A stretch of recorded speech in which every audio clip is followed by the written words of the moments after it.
नमस्कार दोस्तों, कहानियाँ 2.0 में आप सभी का स्वागत है। आगे बढ़ने से पहले यदि आपको यह कहानियाँ पसंद आए तो प्लीज वीडियो को लाइक करें और हमारे चैनल को सब्सक्राइब करना ना भूलें।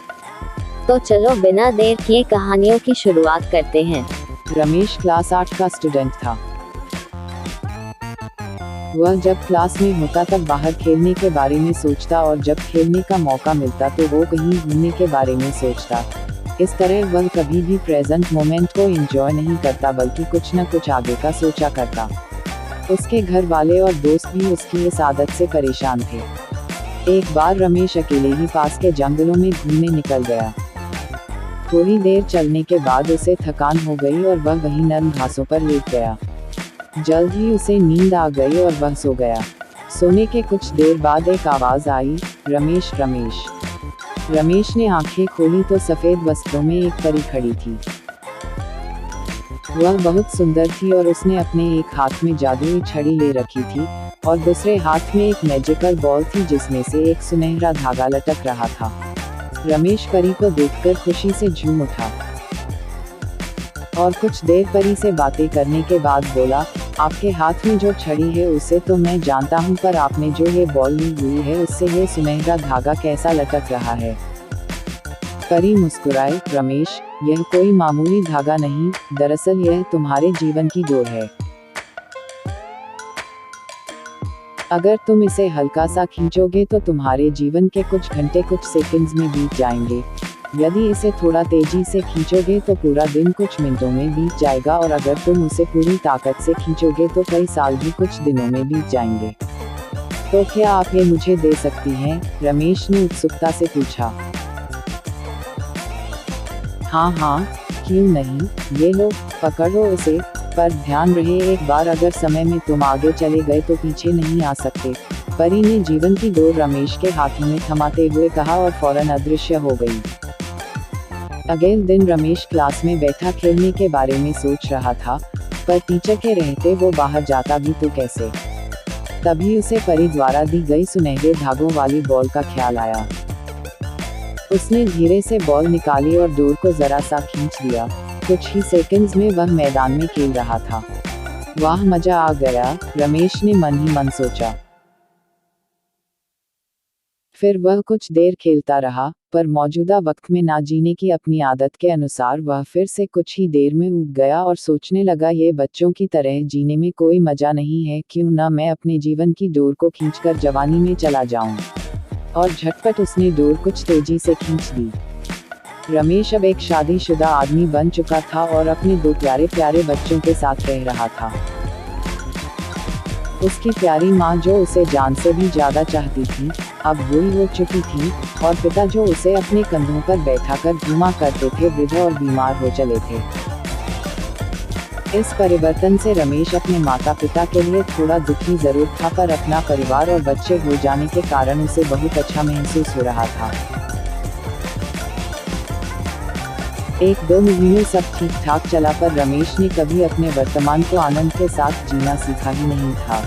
कुछ दिन बाद वह सोचने लगा, मेरे ऊपर परिवार की कितनी जिम्मेदारी आ गई है। बच्चों को संभालना इतना आसान भी नहीं, ऊपर से ऑफिस की टेंशन अलग है। माता पिता का स्वास्थ्य भी ठीक नहीं रहता, इससे अच्छा तो मैं रिटायर हो जाता और आराम की जिंदगी जीता। और यही सोचते सोचते उसने जीवन की डोर को पूरी ताकत से खींच लिया। कुछ ही दिनों में वह एक 80 साल का वृद्ध हो गया। अब सब कुछ बदला चुका था। उसके सारे बाल सफेद हो चुके थे, झुर्रियां लटक रही थीं।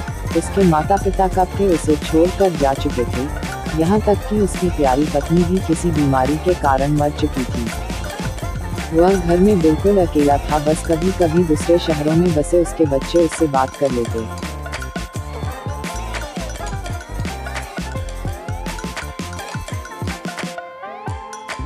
लाइफ में पहली बार रमेश को एहसास हो रहा था कि उसने कभी अपनी जिंदगी को एंजॉय नहीं किया।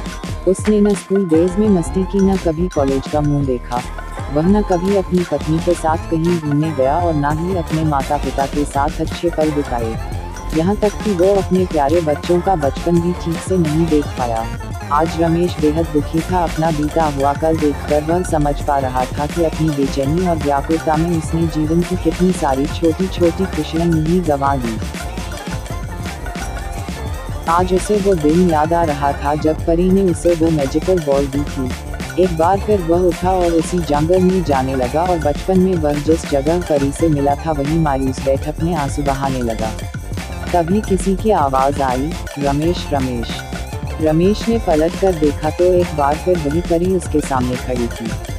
परी ने पूछा, क्या तुमने मेरा स्पेशल गिफ्ट एंजॉय किया? पहले तो वो मुझे अच्छा लगा, पर अब मुझे उस गिफ्ट से नफरत है, रमेश क्रोध में बोला। मेरी आंखों के सामने मेरा पूरा जीवन बीत गया और मुझे इसका आनंद लेने का मौका तक नहीं मिला।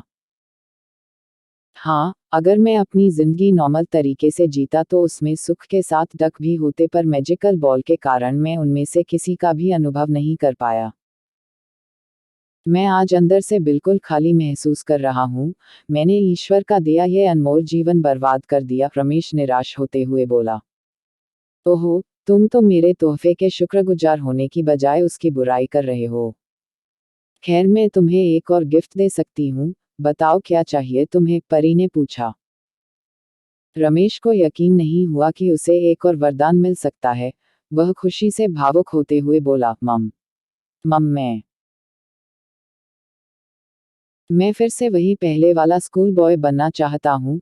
मैं समझ चुका हूँ कि जीवन का हर एक पल जीना चाहिए। जो अभी को कोसता है वो कभी खुश नहीं हो पाता, उसका जीवन खोखला रह जाता है। प्लीज प्लीज मुझे मेरे पुराने दिन लौटा दो, प्लीज प्लीज प्लीज न। तभी एक आवाज आती है, उठो बेटा, तुम यहाँ इन जंगलों में कैसे आ गए, और ये सपने में? प्लीज प्लीज क्या बड़बड़ा रहे थे? रमेश आंखें खोलता है। अपनी माँ को आंखों के सामने देखकर वह कसकर उनसे लिपट जाता है और फूट फूट कर रोने लगता है।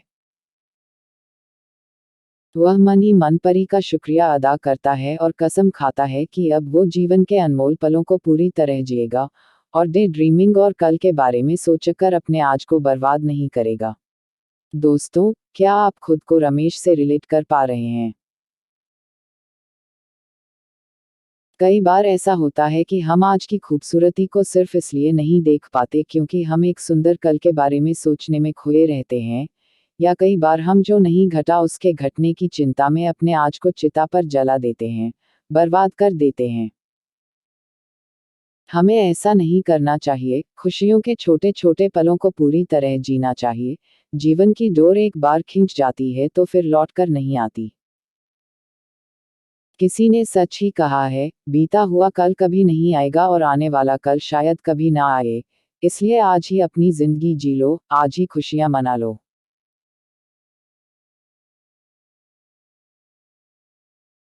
दोस्तों, यदि आपको यह कहानी पसंद आए तो आप हमारे चैनल 2.0 को सब्सक्राइब करें और बेल आइकन को दबाना ना भूलें। धन्यवाद दोस्तों।